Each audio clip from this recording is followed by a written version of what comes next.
Самое хорошее средство, доброе от кашля. Берем желток. Здесь у меня сливочное масло, здесь мед, здесь сода пищевая, здесь горячее молоко. Сначала взбиваем желток, добавляем, меда,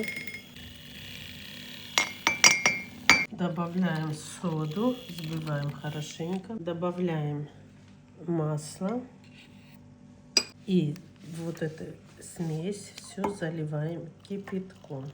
Получится очень вкусный, приятный коктейль, который быстро выводит мокроту из легких и облегчает выздоровление. Прям реальная помощь. Попробуйте, не пожалейте.